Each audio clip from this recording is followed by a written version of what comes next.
नमस्कार दोस्तों। आज मैं डिस्कस करने वाला हूँ कैलकुलेशन ऑफ डेवलपमेंट लेंथ।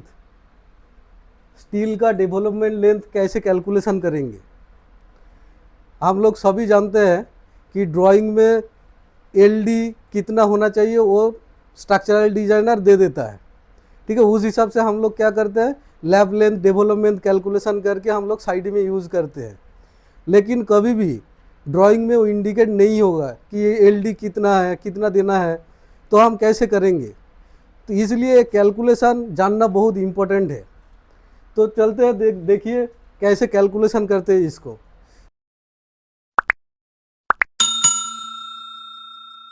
इसके लिए IS 456 हमें बोल दिया है कौन सा फॉर्मूला से ये डेवलपमेंट लेंथ निकालना है।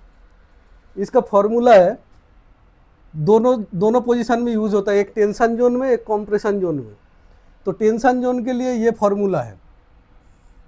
फॉर्मूला क्या है, dia into sigma s by 4 into TBD।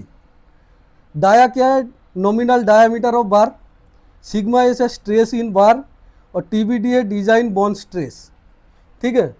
तो ये जो फॉर्मूला है इसका कैलकुलेशन निकालने के लिए हमें पहले एज्यूम क्या करना पड़ेगा, एज्यूम क्या करना होगा, डाया ऑफ बार कितना डाया कहाँ बार के लिए हम ये फार्मूला यूज़ करेंगे।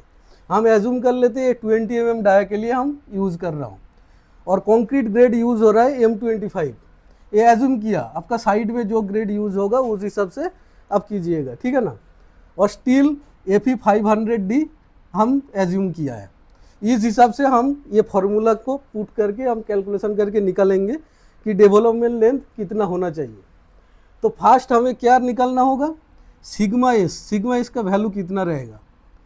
इसके लिए IS 456 2000 में टेबल 22 में दिखाया है सिग्मा एस का वैल्यू हम कैसे निकालेंगे। इसके लिए टेबल 22 में देखिएगा एक चार्ट दिया है। वो चार्ट में टेंशन जोन और कंप्रेशन जोन के लिए क्या वैल्यू होना चाहिए। फर्स्ट पॉइंट क्या है, टेंशन जोन के लिए up to and including 20 mm dia, 8 mm से 20 mm डाया तक वैल्यू क्या होना चाहिए। माइल्ड स्टील के लिए 140 और HYSD बार के लिए 230, ठीक है ना। वो भी HYSD का कौन सा, Fe 415 के लिए, और ओवर 20 mm के लिए माइल्ड स्टील के लिए 130, HYSD के लिए 230, ठीक है ना। अभी हमें देखना होगा हम कौन सा एज्यूम किया है डाया, 20 mm डाया, तो मेरे लिए ये एप्लीकेबल होगा 230। लेकिन मेरा स्टील कितना है, स्टील है Fe 500, लेकिन टेबल 22 जो दिखाया है वो Fe 415 के लिए दिखाया है। तो नीचे और एक नोट दिया है IS कोड फॉर HYSD बार। तो हमारा जो स्टील यूज़ होता है साइड में वो नॉर्मल स्टील, प्लेन स्टील नहीं है, वो HYSD स्टील यूज़ होता है। तो इसके लिए Fe 500 के लिए जो परमिसिबल स्ट्रेस है वो 0.55 FY, मतलब 0.455 into characteristic strength of steel. तो अभी सिग्मा एस क्या होगा, सिग्मा एस होगा 0.55 इंटू मेरा कैरेक्टरिस्टिक स्ट्रेंथ कितना है स्टील का 500 इंटू 500। ये जितना वैल्यू होगा वो वैल्यू आ जाएगा यहाँ पे सिग्मा एस में, ठीक है।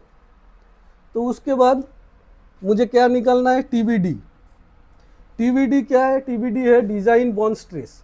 डिज़ाइन बॉन्ड स्ट्रेस निकालने के लिए IS 456 में क्लॉज 26.2.1 में साफ लिख दिया है डिजाइन बॉन्ड स्ट्रेस इन प्लेन बार। उसके लिए एक चार्ट दिया है कौन सा ग्रेड के लिए कितना वैल्यू होना चाहिए, ठीक है। तो यहाँ पे देख लीजिए M20, 25, 30, 35, M40 एंड अबव, इसके लिए अलग अलग वैल्यू पुट किया है। तो मैं एज्यूम किया कि M25 के लिए हम निकालेंगे। तो इसके लिए कितना वैल्यू दिया है, M25 के लिए दिया है 1.4। उसके बाद क्या किया, ये प्लेन बार के लिए है, ये जो वैल्यू है ये प्लेन बार के लिए है। लेकिन मुझे निकालना है क्या, HYSD के लिए, हाई यील्ड स्ट्रेंथ डिफॉर्म बार के लिए। तो इसके लिए मुझे निकालना है। तो यहाँ पे IS कोड बोला है for deform bar value shall be increase 60%। इसका मतलब है प्लेन बार के लिए 1.4 है, लेकिन जब हम डिफॉर्म बार के लिए यूज़ करेंगे तो अब ये 60% और इंक्रीज हो जाएगा। तो वैल्यू क्या आएगा, तो इसके लिए TBD के लिए वैल्यू आ जाएगा 1.4 इंटू 60% इसके साथ ऐड हो जाएगा, ठीक है। तो ये आ जाएगा इसका TBD का वैल्यू। तो यहाँ पे मुझे मिल गया, TBD मिल गया, सिग्मा एस मिल गया, तो और डाया मिल गया 20 mm। तो यहाँ से हम निकल सकते हैं कितना मेरा टेंशन जोन के लिए लेंथ होगा, ठीक है। अभी और एक पॉइंट जो है, ये तो टेंशन जोन के लिए हो गया। टेंशन जोन के लिए डेवलपमेंट लेंथ अलग होता है, कॉम्प्रेशन जोन के लिए अलग होता है।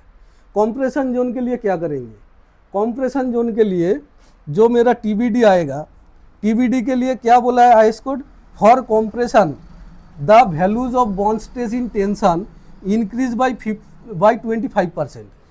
जो मतलब bond stress in tension, tension में जो बॉन्ड स्ट्रेस है वो 25% और इंक्रीज हो जाएगा। मतलब मेरा टेंशन में बॉन्ड स्ट्रेस कितना आया था, 2.24 आया था, इसके साथ और 25% ऐड हो जाएगा जब हम कॉम्प्रेशन के लिए कैलकुलेशन करेंगे।